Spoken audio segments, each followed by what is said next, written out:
Here's your gourmet meal, sir. Flight attendant Bethany's voice dripped with mock sweetness as she slammed the tray down. The smell hit first. Sharp, putrid. Then the sight chicken breast speckled with fuzzy green mold, sauce curdled into chunky yellow clumps. Jamal Washington stared at the obviously spoiled food. Around him, passengers craned their necks. Some covered their noses. Bethany's voice carried across 3 rows. People like you should be grateful for any food at all. The cabin fell silent except for the drone of engines. 37,000 feet above Kansas, surrounded by witnesses, Jamal reached for his phone. His fingers found something else first, the corner of a platinum card tucked in his shirt pocket. He began recording. Have you ever been served something so degrading that it questioned your very humanity? Jamal kept his voice steady. Ma'am, this food is clearly spoiled. Bethany crossed her arms. That's the last meal in economy, eat it or starve, or the mold wasn't even hidden. Green patches dotted the chicken like toxic confetti. The vegetables had turned to brown mush. Even the dinner roll felt squishy under the plastic wrap. I can smell it from here, whispered the woman in 14B. Bethany's eyes flashed. She disappeared into the galley and returned with another tray. Maybe this one's more to your taste? Same moldy chicken. Same curdled sauce. She set it down with theatrical flair. 10 minutes until landing. The countdown had begun. In seat 12A, 17-year-old Sierra Martinez pulled out her phone. She'd been documenting her summer volunteer trip to build houses in Memphis. Now she had something else to record. Y'all seeing this? She whispered to her camera. Toxic food served to black passengers. She angled the lens toward Jamal's tray. The mold glistened under the cabin lights. Her TikTok went live instantly. 20 viewers became 50. Jamal photographed the food from multiple angles. He checked the meal service sticker's lot number 4751B, packed yesterday at 6:47 a.m. The expiration stamp was smudged but readable. Expired 3 days ago. He pulled out a small silver device from his pocket. It looked like a digital thermometer. The tip touched the chicken breast. The screen flashed red, 47.2 degrees. Dangerously above safe temperature. Interesting, he murmured, making notes in a leather journal. Other passengers started checking their meals. The elderly black man in 15C found similar green spots. The Latina mother in 16A showed her daughter's spoiled vegetables to the flight attendant. Ma'am, my child's food is rotten too. Bethany barely glanced over. That's what we have today. But the white businessman in 14A? His chicken looked golden brown, properly heated. The family in row 11? Their meals were fresh, steam rising from properly warmed containers. Sierra caught it all on camera. Her viewer count hit 200. This is messed up, commented a Justice Warrior 23. Call the health department. That's food poisoning waiting to happen, typed @mom-of-3ATL. The comments multiplied faster than Sierra could read them. Bethany called for backup. Janet, we have a difficult passenger in 13D. Supervisor Janet Mills appeared within seconds. Mid-40s, gray hair pulled into a tight bun, authority radiating from her pressed uniform. She surveyed the scene-spoiled food, recording phones, restless passengers. Sir, our catering meets all federal standards, she announced, loud enough for nearby rows to hear. The lie hung in the air like the smell of rotting meat. Janet attempted to cover the mold spots with extra napkins. The green fuzz peeked through white paper like a toxic bouquet. This is all we have for your ticket class, she said, bringing a third tray from the galley. Same contaminated food, same dismissive attitude. Jamal continued his documentation. Temperature readings, lot numbers, timestamps. His handwriting was precise, methodical. He noted the pattern of meal distribution, the deliberate selection of spoiled portions for passengers of color. If you're so picky about food, maybe you should pack your own lunch next time, Janet suggested. Her voice carried that particular tone, the one that made it clear she thought she was dealing with someone beneath her station. Sierra's live stream reached 500 viewers. The hashtag spoiled food racism started gaining traction. 9 minutes to landing, the captain announced over the intercom. Jamal pulled out his phone and speed-dialed a number. It went straight to voicemail. He tried another. Same result. The third number connected. "Health Department emergency line," a voice answered. "This is concerning contaminated food service on American Airlines Flight 2847, Jamal said quietly. "Multiple passengers served spoiled meals with visible mold contamination." Bethany tried to snatch the phone. "Sir, you can't make calls during landing preparation." "The call is documented," Jamal replied calmly, ending the conversation. "Food safety violations require immediate reporting." Janet's confidence wavered for the first time. "Sir, there's no need to involve outside agencies. This is just a misunderstanding." "Ma'am, serving spoiled food violates federal health codes. I need to document this properly." The cabin buzzed with whispered conversations. Passengers compared their meals. The pattern became undeniable fresh food for white passengers, contaminated food for everyone else. Sierra's viewer count hit 800. Comments flooded in faster than she could moderate them. "This is discrimination! Sue them! Where's the FBI when you need them? That airline is about to get canceled." 8 minutes to landing. Jamal opened his leather journal wider. Inside, nestled between pages of handwritten notes, was a laminated card. Sierra's camera caught a glimpse official-looking, with a government seal. But before anyone could read the details, turbulence hit. Phones went down. Attention shifted to seatbelts and landing preparations. Janet collected the contaminated trays hastily. "Let me dispose of this for you." "No," Jamal said firmly. "These need to be preserved for health inspection." His tone carried something new, not anger, not pleading, authority. Janet paused, tray halfway to the galley. Something in his voice made her hesitate. 7 minutes to descend, came the captain's voice. In the galley, Bethany whispered urgently to another flight attendant. "This guy's making a federal case out of spoiled chicken." She had no idea how right she was. Sierra kept recording her phone battery at 23%. The story was just beginning, and 1,200 people were now watching the drama unfold at 37,000 feet. The contaminated food sat between them like evidence at a crime scene, which, as it turned out, it was. 6 minutes to landing. Sierra's live stream exploded. 1,200 viewers became 2,000. Comments cascaded down her screen like digital rain. "That's food poisoning waiting to happen. Call the CDC. This is straight-up biological warfare." The hashtag spoiled food racism was trending. Each share multiplied the audience. Real-life stories of discrimination were pouring into the comments section. Other passengers started examining their own meals with new scrutiny. Mrs. Carter in row 15 discovered black spots on her chicken. The college student in 16C found his vegetables swimming in what looked like pond water. All passengers of color. All served contaminated food. Captain Rodriguez's voice crackled over the intercom. "Flight attendants, we've received reports of a passenger refusing to follow crew instructions regarding meal service." Jamal hadn't raised his voice once, hadn't moved from his seat.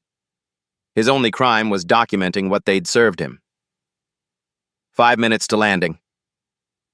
Air Marshal David Torres appeared from first class. 6'2", crew cut, the kind of presence that commanded immediate attention. He'd been monitoring the situation through the cabin camera feeds. Even he recoiled when he saw the contaminated food. "Sir, these ladies say you're being disruptive," Torres said, but his tone lacked conviction. The evidence was literally rotting in front of him. "Officer, I'm simply documenting a food safety violation and discriminatory service," Jamal replied. His voice remained calm, professional. "Would you eat this food?" Torres examined the moldy chicken. The smell made him step back. "No, sir, I would not." Janet's face flushed red. "Air Marshal, this passenger is disrupting our meal service and making unfounded accusations." Ma'am, with respect, these accusations appear to have merit. Torres gestured at the obvious contamination. This food is clearly unsafe. Bethany panicked. She grabbed the tray from Jamal's seat. Let me dispose of this immediately. Stop. Oh, Jamal's command carried unexpected authority. That's evidence of a federal health violation. Moving it constitutes tampering. Something in his tone made everyone freeze. Bethany's hands hovered over the tray like she'd been caught stealing. 4 minutes to landing. Sierra's viewer count hit 3,500. The live stream was being shared across multiple platforms. Food safety discrimination joined the trending topics. Comments flooded in from airline employees. I work for Delta. This is not normal procedure. Former flight attendant here. That food should have been thrown out days ago. Health inspector watching. This is criminal negligence. Other passengers began recording with their own phones. The elderly man in 15C filmed his spoiled vegetables. The mother in 16A documented her daughter's contaminated meal. What started as one man's complaint had become a cabin-wide investigation. Janet radioed ground control. We need security to meet the aircraft. Passenger in 13D is refusing to comply with crew directives. But Torres was studying the pattern of meal distribution. Fresh food in rows 11 to 12, all white passengers. Contaminated food in rows 13 to 16, all passengers of color. The discrimination was systematic, documented, undeniable. Ma'am, Torres said to Janet, I think you need to explain this meal service pattern to ground authorities. Ground Supervisor Marcus Thompson's voice crackled through Janet's radio. Flight 2847 will have airport police waiting. Prepare an incident report for an uncooperative passenger. The machinery of institutional power was mobilizing against one quiet man with spoiled food and a camera phone. 3 minutes to landing. Jamal continued taking notes. His handwriting remained steady despite the turbulence, both atmospheric and social. He recorded employee badge numbers, timestamps, and witness seat assignments. His documentation was methodical, thorough, professional. Sierra's live stream reached 5,000 viewers. Comments were flooding in from across the country. This is why I avoid flying. Discrimination at 30,000 feet. Call a lawyer now. That airline is finished. The story was going global in real time. Bethany attempted damage control. She announced over the PA system, Ladies and gentlemen, we apologize for any inconvenience regarding meal service. Please remain seated while we address a minor catering issue. Minor catering issue. That's what she called serving moldy food to black passengers. Passengers weren't buying it. The businessman in 14A stood up to look at the contaminated meals. Jesus Christ, that food is completely rotten. The mother in 11B covered her child's eyes. Honey, don't look at that. Even first-class passengers were craning their necks to see what was happening in economy. 2 minutes to landing. Jamal pulled out his temperature scanner again. He tested meals from multiple rows, documenting the readings in his journal. Row 11, white family, 165 degrees, safe temperature. Row 12, white couple, 162 degrees, safe temperature. Row 13, Jamal, 47 degrees, danger zone. Row 14, Mrs. Carter, 51 degrees, danger zone. Row 15, elderly black man, 49 degrees, danger zone. Row 16, Latina family, 46 degrees, danger zone. The pattern was damning.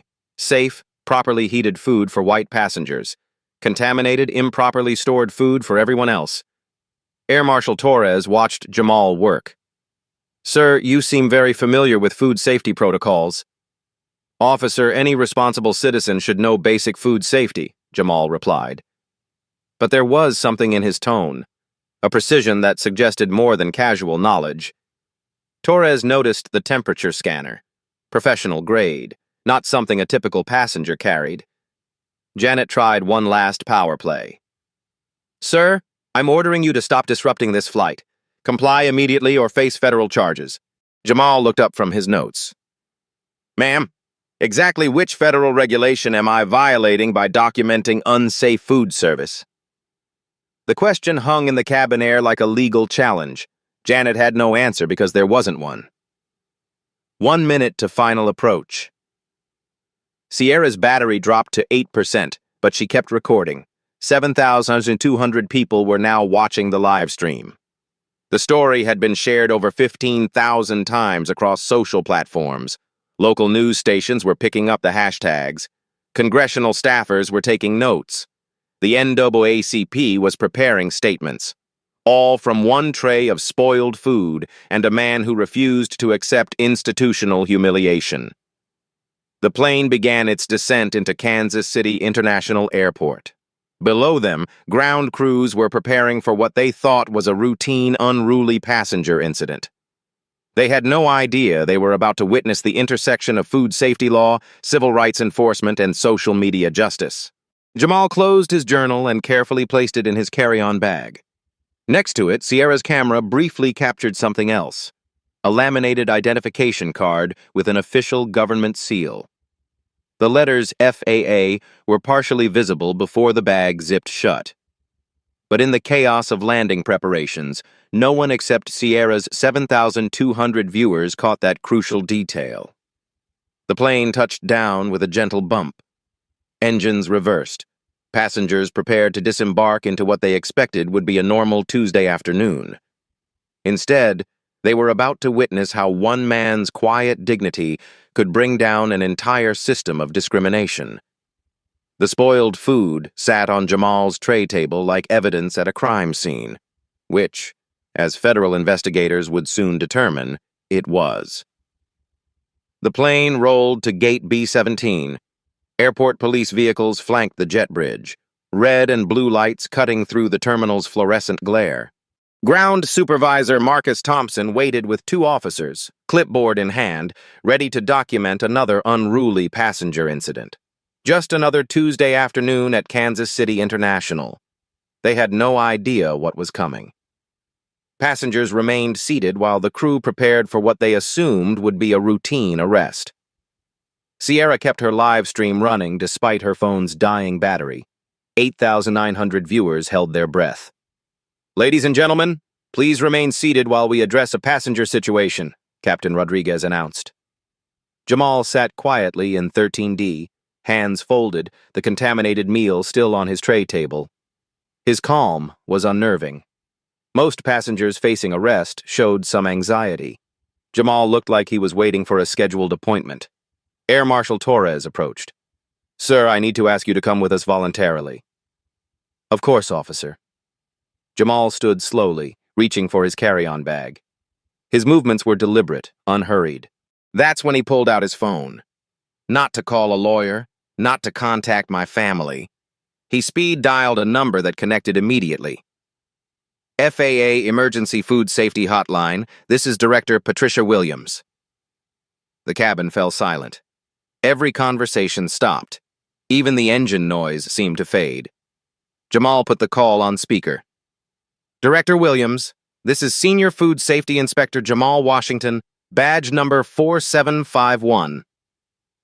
Time stopped. Bethany's face drained of color like blood running from a wound. Janet's clipboard clattered to the floor. Air Marshal Torres stepped back, reassessing everything he thought he knew about the situation. "Inspector Washington," Director Williams's voice carried clearly through the cabin. "What's your status?" "Ma'am, I'm documenting a Level 1 food contamination incident with evidence of discriminatory distribution. Flight AA2847, Kansas City International, Gate B-17. The words hit like physical blows. Level 1 food contamination. Federal investigation. Career-ending violations. Sierra's live stream exploded. 12,000 viewers became 15,000 in seconds. Comments flooded the screen faster than anyone could read. "He's a federal inspector!" "Plot twist of the century!" "Those flight attendants are done!" Jamal opened his leather journal. What passengers had assumed were personal notes were revealed as official federal documentation. Temperature readings, violation codes, chain of custody protocols. Director, I have evidence of systematic food safety violations with apparent racial bias in meal distribution. Multiple passengers served contaminated food with surface mold and dangerous temperature readings. Bethany tried to speak. Nothing came out. The woman who'd been so confident serving spoiled food to a black passenger now faced the reality that she'd been discriminating against a federal inspector. Inspector Washington, do you need immediate ground support? Yes, ma'am. I'll need a full crew interview, meal preservation for laboratory testing, and service audit documentation. Torres was the first to recover. Sir, I apologize. I had no idea. Officer, you responded appropriately to the information you had. Jamal's tone remained professional. The crew reported a disruptive passenger. You investigated. That's proper protocol. But his eyes found Bethany and Janet. However, serving contaminated food to passengers based on their race violates multiple federal statutes. The power dynamic had completely reversed. Minutes ago, Bethany had the authority of her position, her uniform, the institutional backing of the airline. Now she faced a federal inspector with documentation of her violations. Ground Supervisor Thompson climbed aboard, still expecting to arrest a troublemaker. Instead, he found airport police stepping aside for FAA investigators already en route. What the hell is going on here? Thompson demanded. Jamal handed him a business card. Official government seal. Senior Food Safety Inspector, Federal Aviation Administration. Thompson's clipboard joined Janet's on the floor. Sir, we received reports of an unruly passenger. Mr. Thompson, you received reports of a passenger documenting federal safety violations. There's a significant difference. Sierra's battery hit 3%, but she kept recording. This was the story of a lifetime. 18,000 people were watching federal justice unfold in real time. Jamal continued his call with Director Williams. Ma'am, I need you to know this appears to be systematic. I've been monitoring this route for 6 months. Today's incident follows a pattern of discriminatory service I've documented across multiple flights. The revelation hit like a second tsunami. This wasn't random. This was a federal investigation that had been building for months. Inspector Washington, preserve all evidence. A full investigation team is en route. Already secured, ma'am. Contaminated meals preserved with chain of custody documentation, multiple witness recordings, temperature data logged with timestamps. Bethany found her voice, barely above a whisper. I didn't know. We didn't realize. Jamal looked at her directly. Ma'am, my identification was irrelevant. You served spoiled food to passengers based on their skin color. Whether I was an inspector, a teacher, or unemployed, that action violated both federal law and basic human decency. The truth of it silenced her completely. She hadn't discriminated against a federal inspector. She'd discriminated against a black man who happened to be a federal inspector. Janet tried damage control. Inspector Washington, surely we can resolve this internally. No need for formal reports. Ma'am, federal food safety violations require mandatory reporting. There's no discretionary option. His tone was matter-of-fact, almost gentle. Serving contaminated food is a federal crime. Doing so with racial bias elevates it to civil rights violation. The legal weight was crushing. Federal food safety violations carried fines up to $500,000 per incident. Civil rights violations added criminal liability. Career destruction was the minimum consequence. Air Marshal Torres stepped forward. Inspector, what do you need from me? Officer, please ensure no one disturbs the contaminated meals. They're now federal evidence. Jamal gestured to the spoiled food still sitting on passengers' tray tables. Also, I'll need statements from witnesses who observed the discriminatory meal distribution. Absolutely, sir. Sierra's phone finally died, but not before capturing Jamal opening his carry-on completely. Inside, nestled between official documentation, was equipment that told the whole story. Professional-grade temperature scanners, food safety testing kits, federal inspection badges, chain of custody forms. legal citation books. This man didn't just happen to carry food safety equipment. This was his job, his expertise, his federal authority. The passengers began to understand what they'd witnessed. Not just discrimination, but discrimination against someone with the power to do something about it. Mrs. Carter from row 15 stood up. "Inspector, I received spoiled food too. I'd like to make a statement." The elderly man from row 15 nodded. "Same here. Whatever you need." One by one, the passengers who'd received contaminated food volunteered as witnesses. They weren't just supporting Jamal anymore, they were supporting federal law enforcement. Thompson's radio crackled. "Ground control, FAA investigation team arriving at gate B-17. Clear all non-essential personnel." The institutional machinery that had mobilized against one quiet passenger was now scrambling to accommodate a federal investigation. Airport police stepped aside. Airline supervisors yielded authority. Jamal remained seated, still documenting. His handwriting hadn't wavered once during the entire ordeal. Professional training had prepared him for exactly this scenario. "Inspector," Torres asked quietly, "how long have you been working on this case?"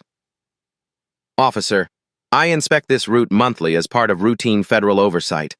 What happened today wasn't planned. It was just the most blatant violation I've documented." The systematic nature of it was staggering.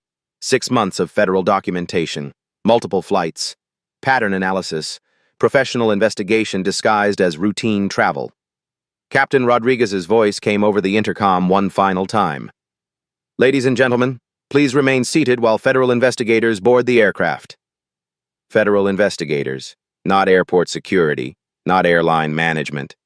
The federal government of the United States. Bethany sat in the galley, head in her hands, career in ruins. Janet stared at the contaminated meals that had seemed like such a small act of cruelty 30 minutes ago. Now they were federal evidence in a civil rights investigation. Outside the aircraft windows, news vans were already arriving. Social media has done its work. #spoiled food racism was trending nationally. Congressional offices were getting calls. The NAACP was preparing statements.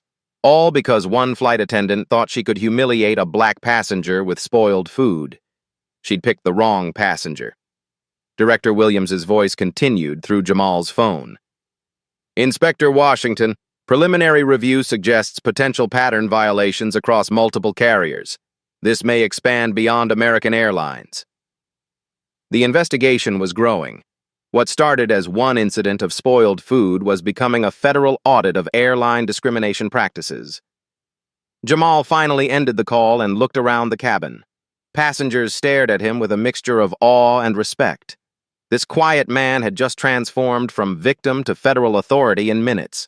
The spoiled food still sat on his tray table. Evidence now. Proof that institutional discrimination had consequences when it targeted someone with the knowledge and authority to fight back. But more importantly, proof that fighting back was possible. The black tales and touching stories that emerged from this moment would inspire countless others to document, to resist, to demand dignity. Federal investigators boarded the aircraft as passengers finally began to disembark. The real investigation was just beginning, and Jamal Washington, Senior Food Safety Inspector, badge 4751, was just getting started. The FAA investigation team arrived within 20 minutes. 3 agents in Navy blazers, carrying sealed evidence containers and federal documentation. Gate B-17 transformed into a crime scene. Agent Sarah Carter led the team. 20-year veteran, built her reputation on airline safety enforcement. She'd seen everything: maintenance cover-ups, pilot fatigue violations, security breaches. But systematic food contamination with racial bias? This was new territory. "Inspector Washington," she nodded with professional respect. "Preliminary assessment?" Jamal handed her his documentation. "Agent Carter, multiple passengers served contaminated food with visible mold contamination. Internal temperatures 46 to 51 degrees Fahrenheit. Pattern suggests discriminatory distribution based on passenger race." Chen examined the evidence bags containing the spoiled meals. Even through plastic, the smell was overwhelming. Jesus, how long has this been going on? 6 months of documented incidents. Today was the most blatant violation. While agents collected evidence, American Airlines executives were in full crisis mode. Regional manager David Morrison had been pulled from a board meeting. Legal counsel Patricia Rodriguez was driving from downtown Kansas City at 90 miles per hour. The airline's stock price had already dropped 2.3% on social media reports. Spoiled food. Racism was trending in 12 countries. Congressional offices were fielding constituent calls. Morrison arrived at Gate B-17 looking like a man facing execution. Tailored suit, silver hair, the kind of executive confidence that usually intimidated subordinates and impressed investors. Today, he looked small next to federal investigators. Agent Carter. I'm David Morrison, Regional Director. How can we resolve this situation quickly? Chen didn't look up from her evidence cataloging. Mr. Morrison, this is a federal investigation, not a customer service complaint. There's no quick resolution. Morrison spotted Jamal still seated in the aircraft, calmly answering questions from investigators. The passenger who filed the complaint, perhaps we could offer compensation? Upgrade to first class on future flights? Sir? Agent Carter's tone carried ice. That passenger is Senior Food Safety Inspector Washington. He doesn't need flight upgrades. He needs answers about why your crew served contaminated food to passengers based on their race. Morrison's legs nearly gave out. Federal inspector. 6 months of investigation. Pattern of discrimination. The legal implications crashed over him like a financial tsunami. Agent Carter, surely Inspector Washington understands this was an isolated incident.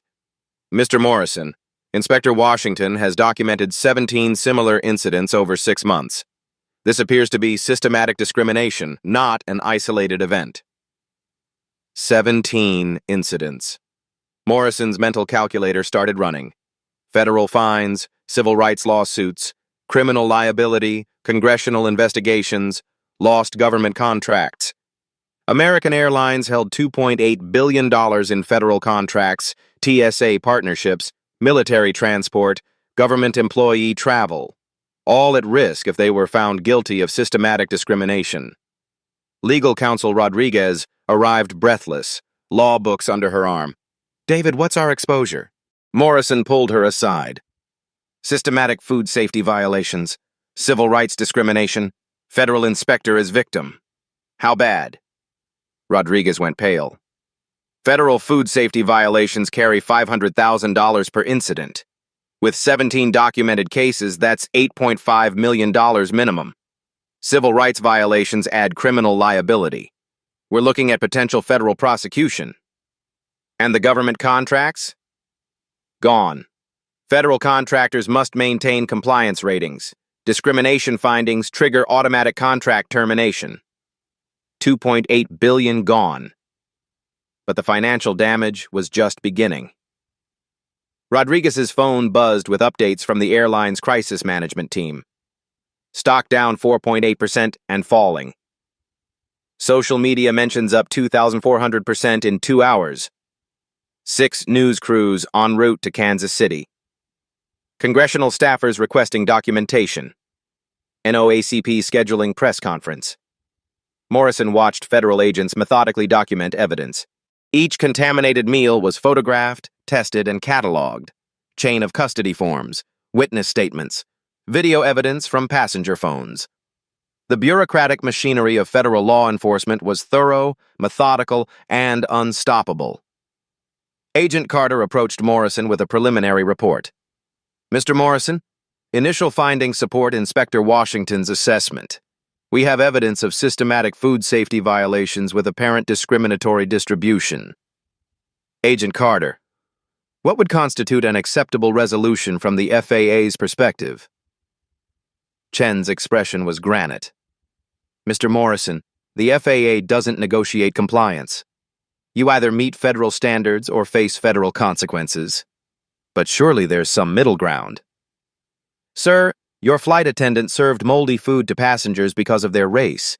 She documented it with photos. Your supervisor defended the practice.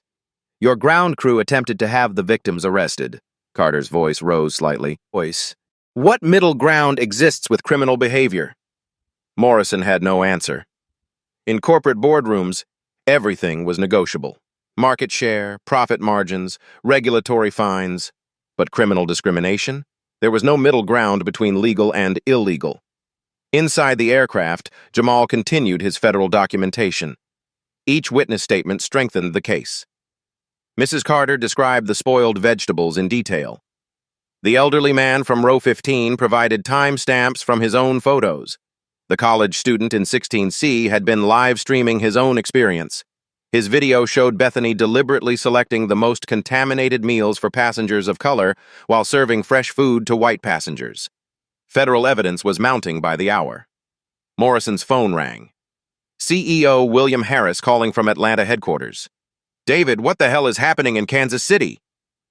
Bill, we have a federal civil rights investigation. Food safety violations. Discrimination against a federal inspector. Silence on the line. Then, how much? Minimum $8.5 million in federal fines. Potential loss of $2.8 billion in government contracts. Stock price falling. Congressional attention. More silence.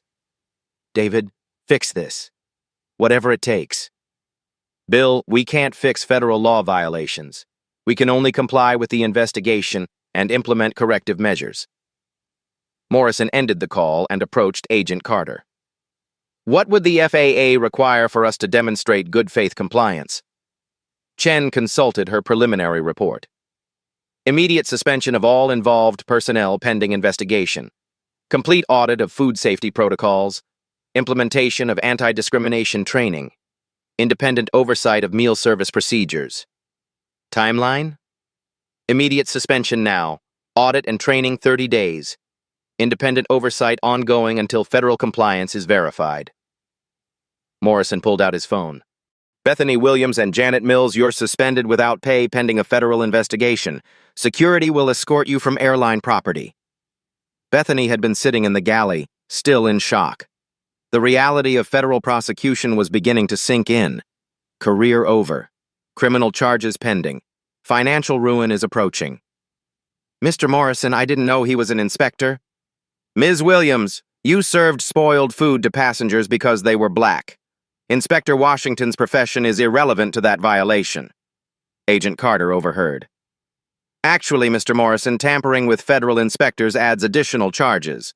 Ms. Williams interfered with federal oversight, which carries separate penalties. The legal holes kept getting deeper. Each revelation added new violations, new consequences, new federal attention. Morrison's phone buzzed with a text from headquarters. Congress requesting hearings. The Transportation Committee wants full documentation. Congressional hearings, public testimony, national media coverage. The nightmare was expanding beyond Kansas City. Inside the aircraft, Jamal finished his witness interviews. 17 passengers had provided statements. 5 had video evidence. 3 had their own temperature readings from personal devices. The federal case was airtight. Agent Carter approached Jamal. Inspector Washington, preliminary investigation supports a recommendation for federal prosecution. Are you prepared to testify? Agent Carter, I'll provide whatever testimony federal law requires. Morrison overheard. Federal prosecution, criminal charges, congressional testimony. The words hit like physical blows. Inspector Washington, Morrison approached carefully. On behalf of American Airlines, I want to personally apologize for the treatment you received. Jamal looked at him directly. Mr. Morrison, I appreciate the apology, but the issue isn't how I was treated. The issue is how your airline treats all passengers. The distinction was crucial. This wasn't about one federal inspector's experience. This was about systematic discrimination against any passenger deemed unworthy of basic dignity. Inspector, what would you recommend for preventing future incidents? Jamal considered the question carefully. Mr. Morrison, federal regulations already exist. Food safety standards are clearly defined. Civil rights protections are well established. The issue isn't new regulations, it's enforcement of existing law. How do we ensure enforcement? Independent oversight, regular federal inspections, meaningful consequences for violations, training that emphasizes legal compliance, not just customer service. Morrison took notes frantically. These weren't suggestions, they were requirements for avoiding federal prosecution. Agent Carter's radio crackled. Agent Carter, media requesting a statement. How do you want to handle the press? Standard federal investigation protocol. No details until investigation is complete. But social media wasn't waiting for official statements. Hashtag justice at 30,000 feet was trending globally. Passenger videos were being shared millions of times. Congressional representatives were calling for hearings. The story was bigger than American Airlines now. It was about accountability, dignity, and what happened when institutional discrimination targeted someone with the power to fight back. Morrison watched federal agents seal evidence bags containing spoiled food that would likely end careers, cost millions, and change industry practices. All because his crew thought they could humiliate a black passenger with rotten chicken. They'd picked the wrong passenger on the wrong day.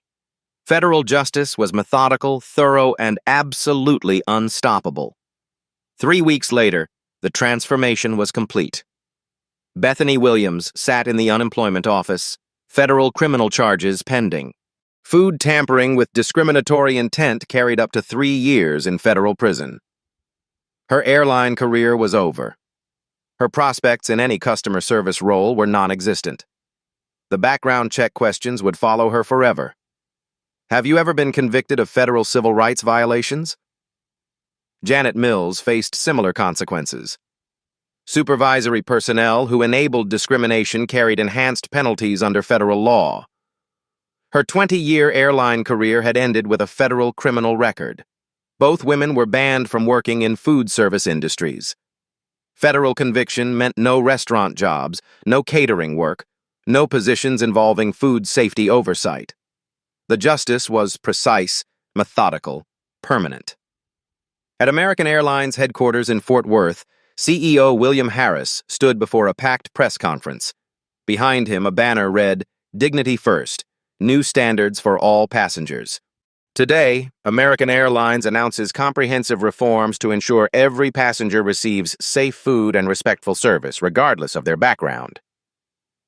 The reforms weren't voluntary. They were federal requirements negotiated to avoid criminal prosecution of the airline itself. New policy implementation. Independent food safety monitors on every flight over 2 hours. Real-time temperature tracking for all meal service. Passenger-accessible reporting app for service complaints. Monthly federal inspections of catering facilities. Zero-tolerance policy for discriminatory service. Harris read from prepared remarks crafted by federal negotiators. We failed our passengers and our values. These changes ensure it never happens again. The financial cost was staggering. $12.3 million in federal fines, $45 million for new monitoring systems, $23 million in legal settlements, lost government contracts worth $2.8 billion. But the human cost was more significant. Public trust, once lost, would take years to rebuild. Dr. Patricia Williams, FAA Food Safety Director, watched the press conference from her Washington office. Inspector Washington's documentation was exceptional. 17 incidents, cross-referenced data, perfect chain of custody. This case will become the gold standard for civil rights enforcement in aviation. The investigation had expanded beyond American Airlines. Delta, United, Southwest, all major carriers were implementing similar reforms proactively. Nobody wanted to be the next airline facing federal civil rights prosecution. At Kansas City International Airport, the spoiled food incident had become a case study. Airport police officers received training on distinguishing between actual disruption and passengers documenting discrimination. Air Marshal David Torres led one training session. When someone is calmly taking notes and temperature readings, they're probably not the problem. When flight attendants are serving moldy food, they definitely are. The training materials featured photos from Jamal's evidence collection. The green, fuzzy chicken had become an icon of institutional discrimination. Congressional hearings followed within 6 weeks. Transportation Committee Chair Senator Elizabeth Hayes grilled airline executives on systematic discrimination practices. Mr. Harris, how does spoiled food accidentally end up only on trays served to minority passengers? Harris had no good answer. None of the airline executives did. The pattern was too clear, too documented, too damning. Representative Marcus Johnson, the only black member of the Transportation Committee, was more direct. This isn't about food safety. This is about whether airlines see black passengers as deserving basic human dignity. The hearings produced new federal legislation. The Equal Service in Aviation Act mandated independent monitoring of airline service patterns, criminal penalties for discriminatory practices, and federal oversight of industry compliance. Jamal Washington testified as the lead witness. His calm professionalism impressed even skeptical committee members. No anger, no accusations, just documented facts and professional analysis. Senator Hayes, federal food safety standards exist for good reason. When those standards are selectively enforced based on passenger demographics, it violates both health regulations and civil rights law. His testimony lasted 4 hours.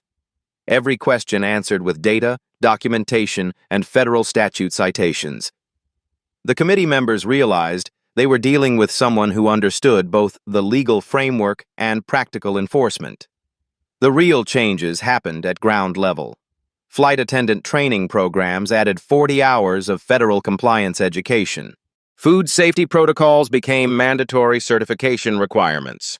Discriminatory service became grounds for immediate termination and federal prosecution. Sierra Martinez, the teenager whose live stream had captured everything, received a full scholarship to study civil rights law.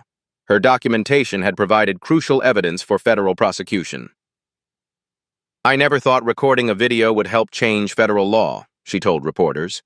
"But when you see injustice, you have to document it." Her live stream had been viewed over 2 million times. #spoiled food racism remained a trending topic for weeks, inspiring hundreds of other passengers to report discriminatory treatment. The NAACP used the case as a model for institutional change. This proves that systematic documentation, federal law enforcement, and social media accountability can create real reform, said National President Derek Johnson. 6 months after the incident, American Airlines reported 0 food safety violations and 0 discrimination complaints on Jamal's monitored routes. The combination of federal oversight and public awareness had eliminated the problems completely. Other airlines reported similar improvements. The industry-wide reforms had created accountability that prevented discrimination before it occurred. Jamal continued his federal inspection work, now with enhanced authority and public recognition. His methodical approach had become the standard for federal civil rights enforcement. The spoiled food that had started everything was preserved in federal evidence storage, a reminder that one moment of documented discrimination could change an entire industry. Justice had been served, federal, comprehensive, and permanent. 1 year later, Jamal Washington received the Federal Employee Excellence Award for his service to civil rights enforcement. The ceremony took place at FAA headquarters in Washington, D.C., attended by Transportation Secretary Pete Buttigieg and civil rights leaders from across the country. Inspector Washington's courage transformed how America ensures dignity in air travel, Secretary Buttigieg announced. His documentation didn't just expose discrimination, it eliminated it. The statistics were remarkable.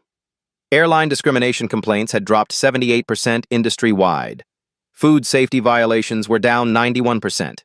Federal compliance ratings had reached all-time highs. Real-life stories of change flooded social media. Passengers shared experiences of respectful service, safe food, and equal treatment.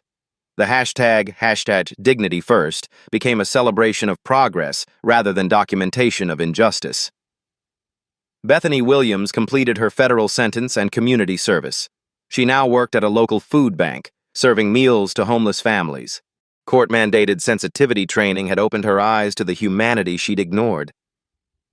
"I served spoiled food to people because of their skin color," she told new volunteers. "I thought I was better than them. I was wrong about everything."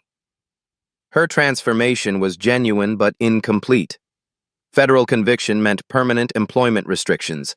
Some consequences couldn't be undone. Janet Mills returned to school, earning certification in diversity and inclusion training. She spoke at airline industry conferences about the cost of institutional bias. "Discrimination isn't just morally wrong," she told airline executives. "It's federally prosecuted, financially devastating, and personally destructive." Sierra Martinez graduated high school with honors and started college on her civil rights scholarship. Her documentary about the incident won 3 student film awards.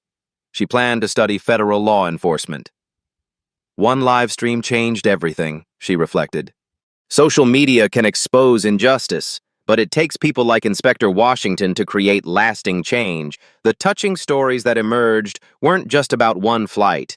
They were about systematic transformation. Airline employees reported feeling empowered to provide equal service. Passengers described traveling without fear of discrimination. Black tales of dignity restored replaced stories of humiliation endured.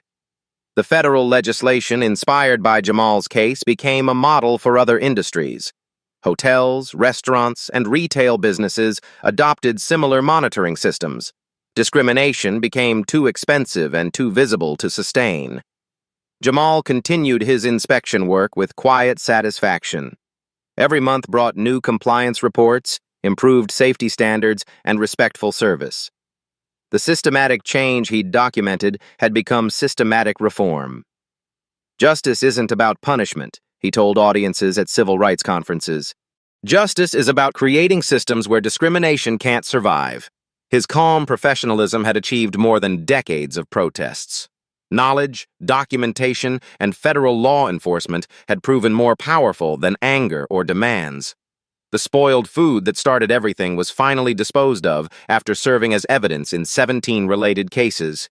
Its legacy lived on in reformed policies, federal legislation, and an industry transformed. Change was possible. Documentation mattered. Dignity was enforceable. One man's refusal to accept institutional humiliation had created institutional accountability. Have you witnessed discrimination that went unchallenged in your workplace or community? Share your story in the comments below. Your experience matters. Your voice creates change. Subscribe to Blacktail Stories for more real accounts of courage, dignity, and justice. Hit that notification bell so you never miss stories that prove ordinary people can create extraordinary change. Share this video with someone who needs to remember that standing up for yourself calmly, professionally, and persistently can transform entire systems. Because everyone deserves safe food, respectful service, and basic human dignity.